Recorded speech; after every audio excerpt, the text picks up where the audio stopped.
Hello guys, welcome to the current affairs session where I'll be discussing all of the important current affairs that are important for UPSC, be it for prelims or be it for mains.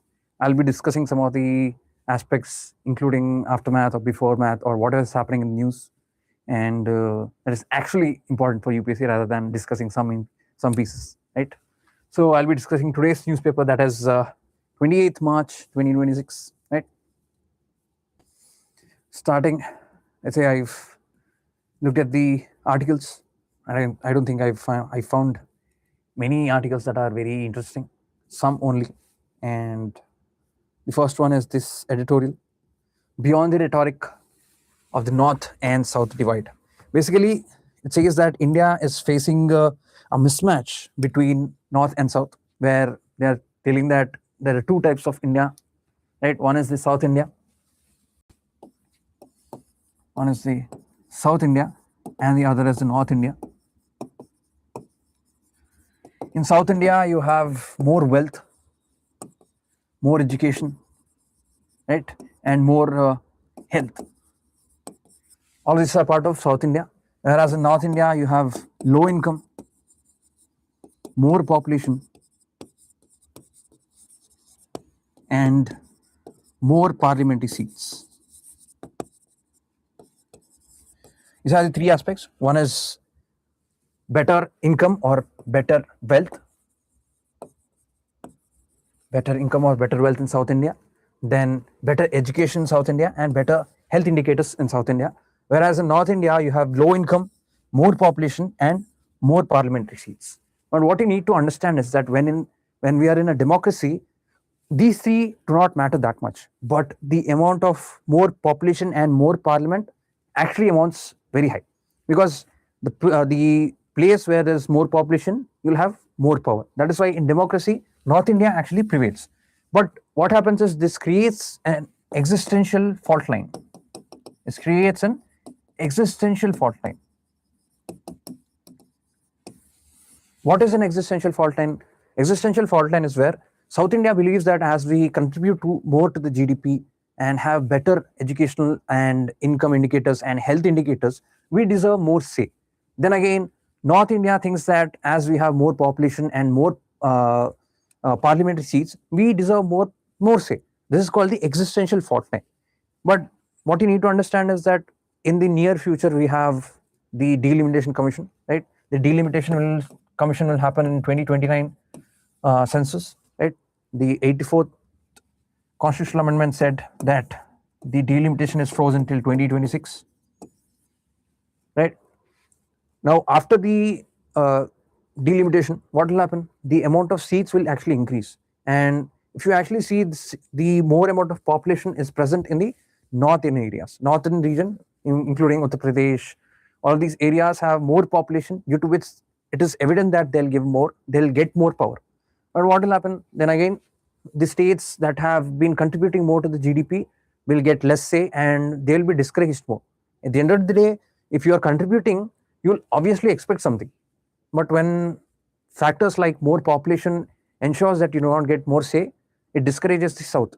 So that is the reason there has been a new solution that has been brought in by the government, right? There's a new solution that has been suggested, right, to the government, and that solution is called digressive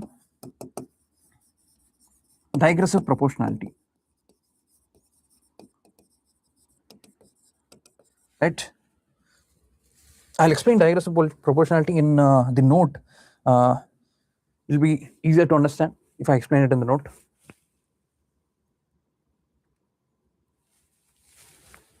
Let us understand how the digressive proportionality works. Before understanding what digressive proportionality is, let us understand how the actual proportionality works in delimitation.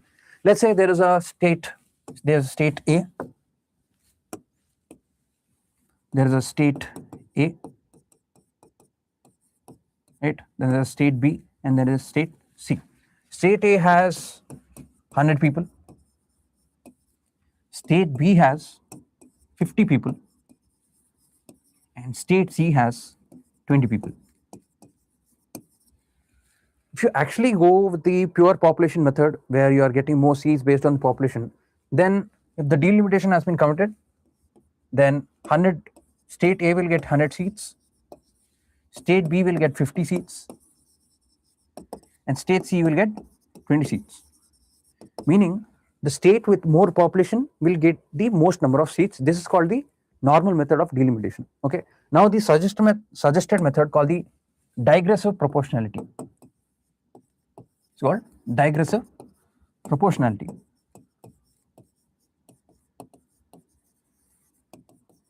In digressive proportionality, the states that have more number of population will get more seats, but then again the state with less population will get more representation. I'll show you with an example. Let's take the same example where state A has 100 people, B has 50, and C has 20. Right? According to the population, in the digressive proportionality, state A will get around 80 seats. Okay, state B will get 45 seats, and state C will get 40 seats. This is how digressive proportionality works, where the state with highest population will get more number of seats, but then again state with less population will get more representation. Right? In normal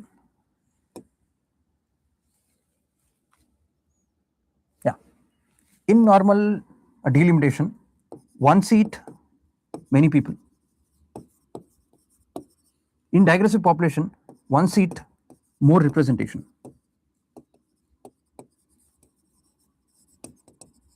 Right? This is called digressive proportionality, where the state with 100 population is getting 80 seats, meaning the representation is 0.8. Whereas in state C, where the population is 20, the number of representation is 2. So this is how we are ensuring that the state with highest number of population is getting more say, but then again it is ensuring that the state with lowest population is not getting crushed. This is called digressive proportionality. This is a method that can ensure that the north and south do not get divided much, and there is no existential fault line. Okay, this is called digressive proportionality. Moving on. Then again, they say that despite the digressive proportionality, there are some issues with South India as a whole, because they say that digressive proportionality has been brought in for few reasons. One reason is that the division in income between North and South, right? North and South India is very high. The difference between income from North India to South India is very high. According to some reports, it says that the income difference is around 300%, meaning that the income difference between North and South is 300%. And North India reaching South India's level will take a lot of time and will actually take a lot of effort. So that is why the digressive population has been brought in. And the second aspect is, while they say that many people are migrating from North India to South India, what you need to understand is that it is just migration. It is not the transfer of power. At the end of the day, that migrant worker will again go to his own state and vote. That means the population is still concentrated in the North India and is not concentrated in the South India. It is just the working that is increasing and not the distribution of the power. Okay, that is the other reason why digressive population proportionality has brought in. And the last aspect is that South India has its own problems. Now, what are the problems that South India is facing? The first problem that South India is facing that is called unevenness. Unevenness in income. While the South Indian states are wealthy in nature, the amount of wealth that is present in South India is concentrated. That is concentrated in some people, right? So due to which there is uneven distribution of wealth. Secondly, there is discrimination, right? There's cultural discrimination such as caste discrimination is present, gender inequality is present. All of these are still present in South India, due to which it is very hard for South India to cope up with all of these things. That is the reason why digressive proportionality is very necessary, and ensure that India is developing as a whole, not only as parts. So this is what it is present in the article, and this article is by Shashi Tharoor, right? Right, moving on. India's growth claims a clash with the data reality. Actually, this editorial does not include much information, but I would like to inform some aspects, right? Basically, this article is saying that while the government is claiming the GDP is growing, GDP is nothing but the gross domestic product. Gross domestic product is nothing but the amount of production that is happening in the domestic area in that financial year. That is called the gross domestic product. Gross domestic product, then again includes any production that is done by a foreign company in India is called gross domestic production, and any other companies that or anything that is being produced in India is part of gross domestic production. Now that we understood what GDP is, now let us understand what the editorial is trying to say. The editorial is trying to say that while we are saying that the GDP is increasing, but the people are still not believing that the amount of GDP is actually rising. Because what happens when the GDP increases? Whenever the GDP increases, there is increase in jobs. What is GDP? GDP means increase in production. How does the production increase? When more people are employed. When more people are employed, then the GDP increases. But people are saying that you are quoting that there is a GDP increase in 7% to 8%. But then again, I can see that there is no growth in the jobs, right? There is also no growth in the wages, right? When there is no growth in the jobs, when there is no wages increases, there's no increase in the wages, then how can you quote that there is high increase in GDP? The author says that we have been overestimating our GDP calculation, meaning that if the actual GDP quoted by the government is 8%, it is 1.5 or 2 percentage points less than the quoted GDP. Meaning, if the government quotes 8%, then it is 1.5 times less. Meaning, it's 6.5% or 6%, right? And the main reason why we are in such a situation is because GDP only calculates formal economy. The main reason why GDP focuses more on formal economy is because there is bills. Because all the companies issue bills, there are tax records, right? There is digital tracking. All of these are present in the formal economy. But then again, what you can see is that these are all not present in the informal economy. Because informal economy includes who?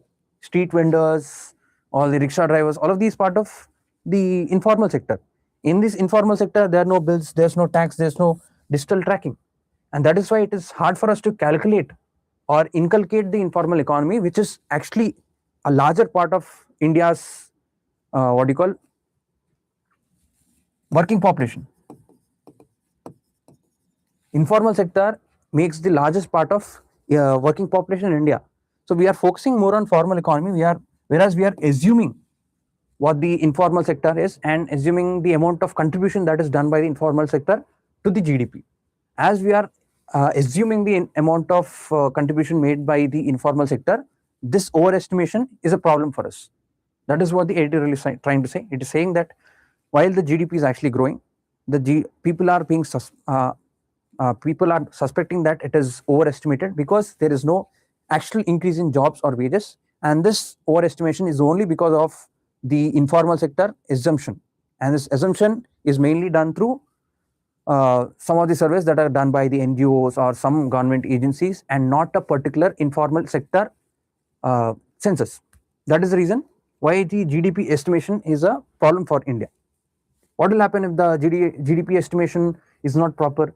The government will not be able to bring in right policy, because let's say the government says there's 8% GDP, but the real GDP is actually something on 6% or 5%, and the government actually makes policies based on the 8%, meaning that it will not invest much money, right? There won't be any capital expenditure or there won't be any job creations, because the government is thinking that there is 8% of GDP growing. So if we actually pump in more money, what will happen? The economy will overheat and then it will lead to a collapse. That is what the government might think, and that is what the economy might face when there is a false estimation of GDP.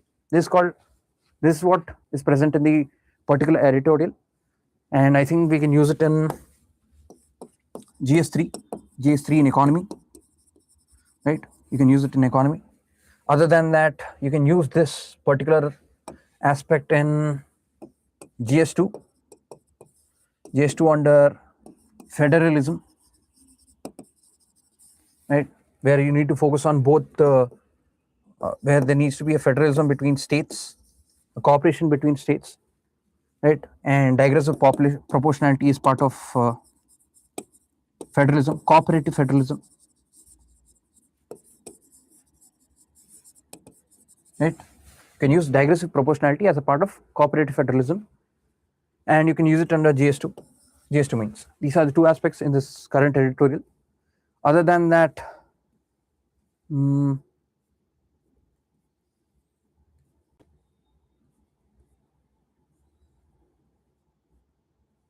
coffee. It says that Indian coffee exports hit due to the US-Iran war, shipments stranded at the sea. Rather than talking about the exports being hit, let us talk about what coffee is, because coffee is actually important for prelims. I'll discuss a little on what coffee is, right? Coffee, right? Coffee. What are the conditions that are required for growing coffee? One, it is that it requires 18 to 28 degrees Celsius, right? And an altitude of 600 to 1600 meters, 150 to 250 centimeters of rainfall.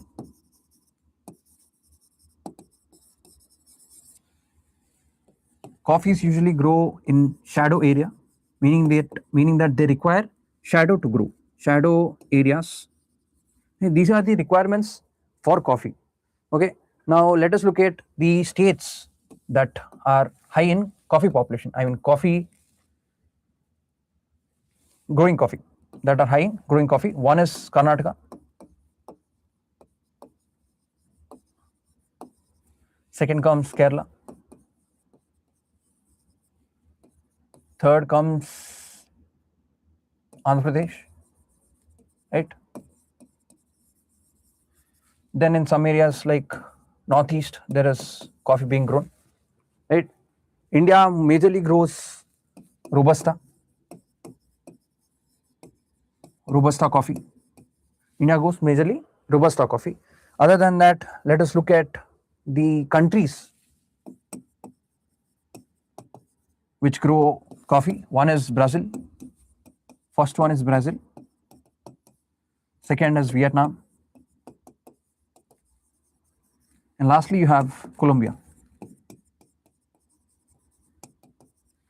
As I was mentioning a while ago, that there are two types of coffee. There is Robusta coffee, and then there is Arabica. Right? Arabica refers to a luxury coffee which has low caffeine content, is grown on high altitudes, grown on higher altitude, and has more of aroma. It's called Arabica.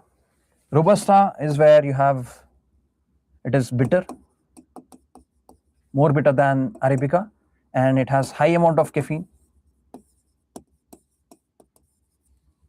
and it is grown on lower altitude compared to Arabica, and it has less aroma, right? These are the two types of coffee, Robusta and Arabica, where Arabica is bitter and has high caffeine content and is grown on lower altitudes and has less aroma, whereas Arabica is a luxury coffee which is a little sweet and has low caffeine and has high altitude and is grown in high altitude and has more aroma. Now, Brazil is mainly known for Arabica. Brazil and Colombia grow Arabica, whereas Vietnam grows Robusta. Right? These are all the information I actually wanted to give regarding coffee, because UPSC might ask questions based on these. It might actually give you options like Brazil, Vietnam and Colombia, and then ask you whether which grows Robusta coffee or Arabica coffee. It might also ask what is the amount of altitude that is required for coffee to be grown, or it might ask you a question that for a particular plant we need 18 to 28 degrees Celsius of temperature, a shadow area, and 600 to 1600 meters of altitude. Which of the following plants requires these conditions? These kind of questions UPSC might ask, because we have seen in previous year questions where UPSC is asking these kind of questions. So you can, whenever you're reading a newspaper or whenever you're reading actually static part, ensure that you're reading in such a way that it is replicating UPSC. You're just not reading information just to gain knowledge. You're actually reading all of this information just to clear the exam. So read in such a way in which UPSC is asking questions. Okay, rather than reading all the information, read information that is really important for UPSC, right? So yeah, that is what I wanted to discuss about Indian coffee. And yeah, that is all about today's newspaper. Thank you guys. We'll meet you guys in the next class. See you.